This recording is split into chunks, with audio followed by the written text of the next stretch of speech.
Hey guys, so I'm going to show you today how to beat this Slowpoke deck that I see is played a lot. This particular list came second at the Tuin special event recently and beat a bunch of Dragapult players. Given that, I've been playing Dragapult for quite a lot, and on the TCG live ladder, this is a specific list that I've been using, and I wanted to show you how you can beat the Slowking deck without using the specific tech card for it, which is Shaymin.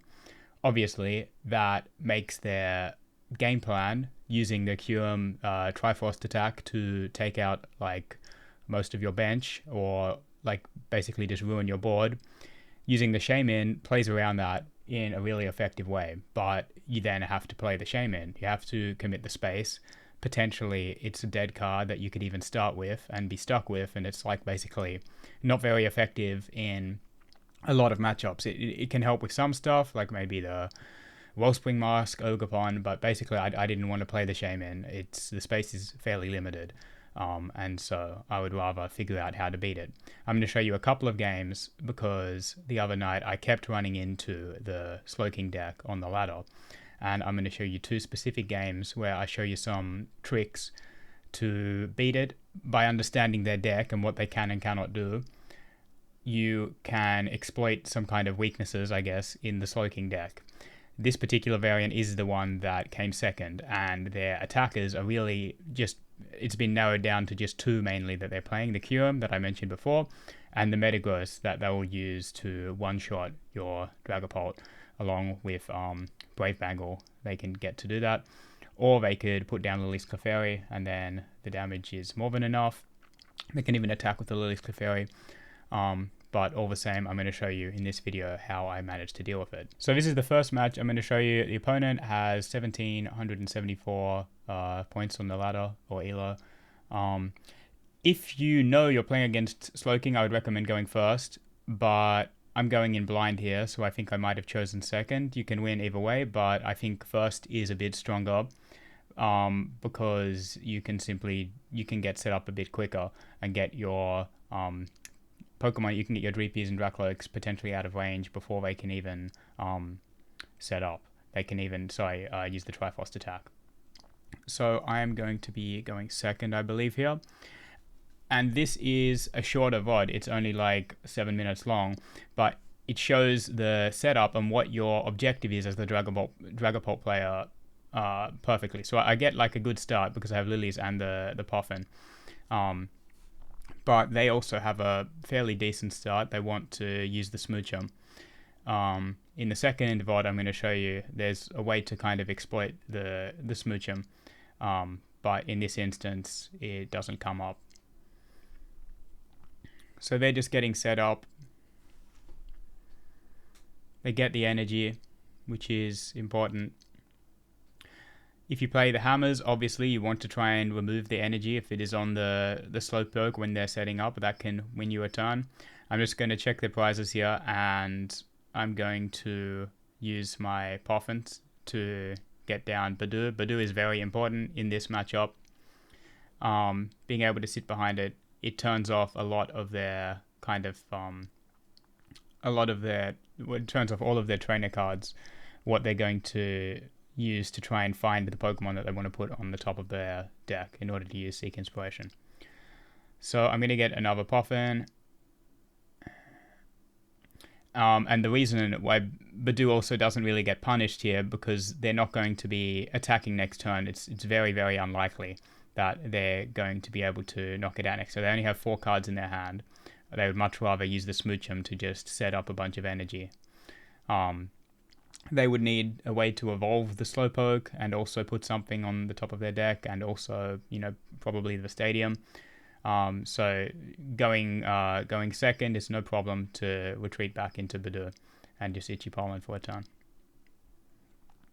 But I got the 4 Dreepies and I made sure to check that nothing else is prized. I have the Crispin in my hand, not another Lilies, but I think it's going to be okay. Next turn I'm basically going to try and get as many Dracloaks up.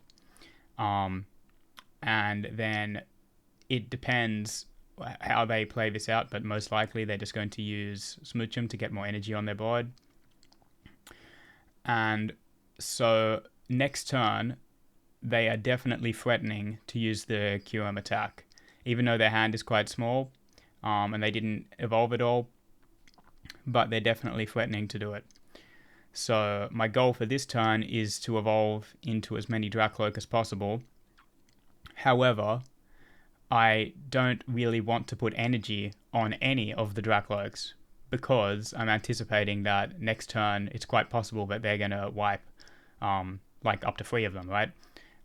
So I don't want to commit to energy to just one because I don't play Rare Candy here, so I can't get a Dragapult. I don't want to commit energy to any one of them because then they're just going to choose that one with the Trifrost attack. So it's not really in my interest to hand attach an energy to one of the Dracloaks. So I'm just thinking here because I'm kind of just playing it out in my head. So I get another one. I'm just going to go through all of this. I'm going to end up being able to get all 4 of the Dracloaks, but that's not so important here because they could still take out 3 of them and put me in a somewhat problematic position. But I do have that Ultra Ball in hand, and that's what I'm going to use along with the Crispin. I probably should take the hammer here, but there's no real point to use it because they have 2 energies on both. So I feel like it's probably still fine to take it just to hold it because I don't really need another Pokepad. But there's no real use for the hammer in this turn at least because they're always going to be able to attack next turn. So I'm going to grab another Crispin, and what I'm going to do is I'm going to use the Ultra Ball, and I end up, I think, just getting rid of the Pokepad. I don't need it anymore, so that's probably why I chose it over the hammer, because I felt more confident to discard it. I'm going to get Pheasantipede, which might seem kind of weird, but Pheasantipede is actually one of the most effective attackers in this particular matchup. It hits for weakness against their Slowking, and it also can hit anywhere. The Cool Arrow attack can hit anywhere on their bench. So I'm going to specifically threaten that. I'm going to put at least 1 energy. I think I probably should put 2 here. Yes, I'm going to put 2 energy on the Pheasantipede because there's no point in putting an energy on any of the Dracloaks because they can use the Trifrost attack to take it out. And what I'm doing now is if they choose to use that attack, then they have to discard all of their energy, right? So even if they took out 3 of the Dracloak, then the Slowking is going to be stranded in the active with no energy on it if they chose to do that. And what that means is that the next turn, the only way they can accelerate energy is with the Wondrous Patch, and so they can only do that to the bench. So I just Itchy Pollen again, and the ball is in their court. It's not going to work out. As you can see, the VOD is about to end for them. But let's say, for example, that it doesn't go this way, the way that they decide to try it. I think he just knows like he doesn't have it in his hand, so he just blind tries the Seek Inspiration, and then he's going to concede here. However, just making sure, yeah, he concedes. But however, the reason why I still wanted to show you this is because let's say that he does have in his hand an ability to put the QM back on top of the deck. He's going to have no energy left on the Slowking. It's going to be stuck in the active, and it doesn't retreat for free with Latias. It might have 1 energy from this energy here, the one that I forget the name of it, that returns, but it's not even really an issue. You can just use Cool Arrow. I can get rid of the Slowpoke on the bench, and then he'll have to attach it. And that's basically how you play around the inability of their deck to accelerate energy to anywhere other than the bench. Okay, second game I wanted to show. This is a longer VOD. Going second again, started Badu. And I'm going to immediately be put in like a pretty weird situation. I'm just going to... it's better just... Okay. So he takes his time. He gets into Smoochum, but he was going first, so he cannot attack. And I have to think right now, okay, I have 2 supporters. I have Crispin and Lilies. But he has put out the Smoochum. And as I said, the only way that this deck can accelerate energy is from the discard with the Wondrous Patch. There's no energy in the discard, of course, and he can only do it to the bench. I really don't want him to get this Smoochum attack off, and I already have some pretty good cards to get Pokemon. So I decide that I'm actually just going to use a fairly rare attacker. This is going to be kind of the theme of this game, is using, I guess, unusual attackers against the Slowking deck. And in this case, it's going to be Bite with Dweepy. So I'm just checking my prizes, seeing what's prized, and I decide to use Crispin instead of Lilies. I'm going to hold that for next turn, and I'm actually going to put both energies onto the Dweepy, and I'm going to take out the Smoochum to not give him that option. So that knocks it out. And that just comes from kind of knowing their deck, or what people are generally playing in this list. Like, it is very bad if he manages to use... It's not the end of the world. In the previous game, they managed to do it and it was fine. But if I can just sack the Smoochum, I'm going to do that, you know? And since there is no energy in the discard pile, for them to get energy there, they would need like Ultra Ball, away one of the energy, and have the patch and the evolution and something to even use the attack. Like they're just not gonna have that. It's like very unlikely that they would be able to have a way to get energy in the discard, get it back, and attach and evolve, and get something on top of their deck. It's just not realistic. So in this case, I think it's the right decision. It's a very high EV play to just kill it. So he ends up having to use Cyphomaniacs. Put it on 2x speed. He evolves, and then he just has to pass. So I actually make a misplay here that you're about to see. I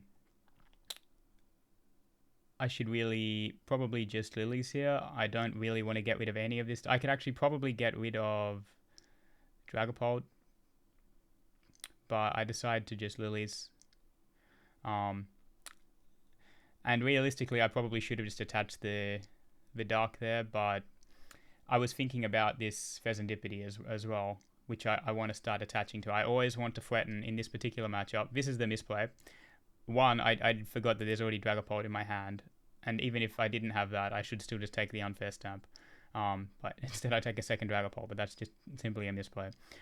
So yeah, as you can see, I attach to Pheasantipity because I always want to threaten that in this matchup. Alright, his turn. He's under item lock, and now he doesn't even get that much value out of using the QM attack, even if he would be able to.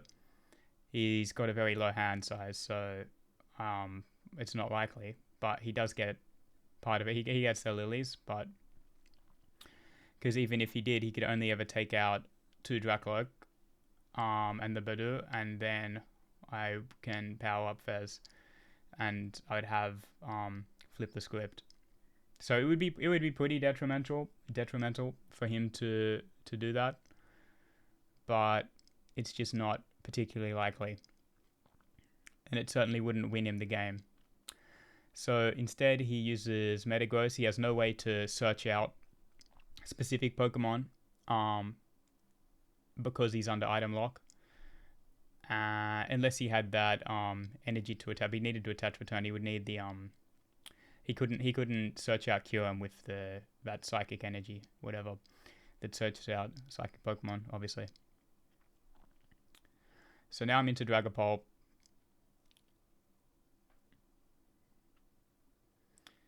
Recon for Lily means I don't have to play down the liability Meowth.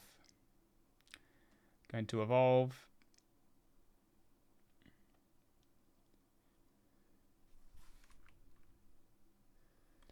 And no need to use the Crushing Hammer here. It doesn't really get any value. There's no problem him having an energy on Latias.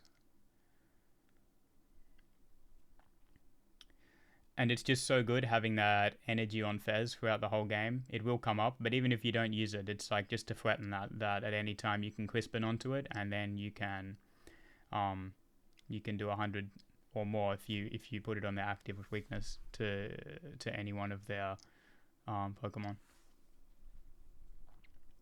So this is, I guess, a good thing about the Slowking deck, especially when it's not under item lock. Like, it looks like maybe he is out of the game now, but he is actually not. I thought maybe he would scoop here, but remember, they play Lily's Clefairy, so he's going to be able to get into that. And he's actually this turn. I'm going to go ahead a bit because he really takes his time. But he uses Colas, and he managed to get the Clefairy. Not only that, he uses that Psychic Energy to get the basics, Wondrous Patch, 2 energies onto Clefairy, and that's his energy acceleration that I mentioned before. That's kind of the only way that this deck does it. Gets a bunch of Slowkings down, and he's going to be able to, from basically nothing, from just a Latias with 70 damage on it, he's going to be one-shotting my Dragapult. However, I'm certainly not out of it. I have a really strong hand overall. I have access to all of my supporters, except I don't have the Crispin that I specifically need, but I have Meowth for that. What I'd be looking to do this turn is attack with Dragapult, because Lily's Clefairy is Psychic type, but it doesn't have a weakness to Dark. There's no point trying to kill it with Fez. And I want to use Dragapult here to get rid of the Clefairy. And in this situation, I probably shouldn't be benching any more basic Pokemon. I might end up doing it, but realistically, he can always get the Clefairy back. And if I keep below a 2 bench, if I keep only a single Pokemon on the bench, then that still doesn't one-shot. So you'll see here I choose not to put another Dreepy down, which is a smart play because Lily's Clefairy could come back, and that could actually prevent the one-hit KO on a second Dragapult. But I can evolve this one. Actually, it wouldn't come up, right? Because he just got rid of the first Dragapult. I don't think it would come up. So I have the Stamp. I'm going to need to play Meowth here, probably, I think. If I don't get it off Recon, I need Crispin. It's non-negotiable. So all of that stuff I said about the bench, it is relevant, but in this situation, it's not so much. Like, in that Lily's Clefairy with 5 on their bench can only one-shot your Dragapult if you have at least 2 Pokemon on your bench. It's important to remember, because people think of the Lily's Clefairy as just, it one-shots Dragapult, but it's not necessarily true. But I do need to use Meowth because I'm not going to rely on... Like, if I don't get Crispin this turn, I'd pretty much just lose, I think. I go for Roses, rather. And that's what I cut a 3rd Crispin for the Roses recently. Only activates when you have more prizes than the opponent, but in this case, it's basically as good as a Crispin. I'd say it's a little bit better because it gets it out of the discard, and then I even have another attachment, so I'm going to put that onto Fez because it's now really threatening. If I get 2 prizes off this and then I can spread some damage onto the bench, I should be in a pretty good position to take the final KO with Fez if I need to, if he gets another Lily's Clefairy. So I take it out. I decide that I'm going to put, I think, 2/2/2 on these Slowpokes because I figure there is a world where from the discard pile, they can evolve at least 2 of the Slowpokes. And if they do that, then there's no point putting 3 on each, because then he's going to just evolve the 2 that have the 30 damage on it. So I don't think there's any point putting any more than 2 on each of the Slowpokes, if that makes sense. You'll see it with their next turn, they do actually end up evolving 2 of them. And if I put 30, then they would just evolve the 2 that have 30 on it. So I can never use excess Phantom Dives damage to knock out one of them. And then the final one would have 80, so I couldn't even use it there unless they gave me Monkey Dory damage. So that's why I chose to do the damage that way. So again, they kind of think for quite a while. He uses Lana's Aid to get from the discard what he needs. And hold on, I think I skipped that. Yeah, so he gets 2 Slowking, so he's going to evolve 2 of them, and then also Energy. I have the red card. It's pretty much secured now, and I'd say that the whole point in making this video is that playing against this specific deck with Dragapult, you have to play like kind of unorthodox in terms of what you choose to attack with or even threaten to attack with. And just playing normally, it's like a really, at first, before this Slowking deck did well, and it started appearing a lot in the ladder, when I just played against it once or twice, it was the most frustrating to me because you have to play, I felt like you had to play the opposite of how Dragapult usually plays. Like Dragapult wants to get like a wide board, it wants to get as many Dracloaks up as possible, and it wants to just set up and you kind of play slow if you don't have the rare candy. He has to promote this because he doesn't get the attack off, but even if he did, I would be safe because of Fez. Even if you managed to get the attack off and one-shot this Dragapult, you'd go down to 1 prize. And then I'm pretty sure I would still be good because I can just promote Fez and I can snipe around it and he wouldn't be able to do enough damage unless he had boss. Or if he attacked with one of the Slowkings as well, I don't think he can do anything. Yeah, again, even if he got rid of the Dragapult, he would just be stuck. Yeah, if he, let's say for argument's sake, if he promoted the Slowking, he had another Wondrous Patch and he managed to promote the Slowking and he could knock it out with Metagross or whatever, I could then just promote Fez, and as I mentioned in the previous VOD, he'd have no energy on the active Slowpoke or Slowking, and I can just snipe one turn on Latios and it's just stuck here with no way to accelerate, and then he'd basically just have to pass, and then the next turn I can snipe it again and take the KO and take 2 prizes. But yeah, when I first played against this deck, I felt like you had to play counterintuitively and not bench Dweepy. I even heard people saying, oh, just don't bench the Dweepies, too many of them, because he's just going to wipe it with QM. And I'm thinking, like, that just destroys your draw engine. Pardon me. It destroys your whole way of playing the game. And I think it's clear now that more people have thought about playing this specific matchup, that actually you either have to get all of your Dracloaks out if they're not prized, and whether you do that or not, whether you hit Hammerheads or not, whether they get energy up or not, you should threaten the Fezandipity attack. It's very powerful in this because it puts them in that situation where they can have a Slowking that can't retreat for free, stranded in the active, and even if they manage to get the energy, like if they have that special energy on it, for them to be able to chain attacks with that, meaningful attacks would be very difficult. So basically, now I'm going to Cruel Arrow Slowking on the bench. I'm trying to think, is that correct? No, it is correct because he can always, he needs like a fair amount. I was thinking it might be better to just put the damage on the Latias. It probably is overall better to put the damage on the Latias there, because then I take Latias up to having 40 HP left, and even if you manage to string it all together and attack with Slowking, I can then promote Dragapult. He'd only go down to 1 prize and I could take it out with, I have boss, but even if I didn't, I could have residual Phantom type damage. But as you can see, he doesn't have anything of the sort, and uses Dawn, and he had to do something here. Academy at Night. He takes it out and takes 2 prizes, but I just do it a different way, and he's hoping I don't have energy, but obviously I do. So I managed to get the win. So yeah, basically that's what I wanted to show you, how to beat the Slowking deck without Shaymin as Dragapult.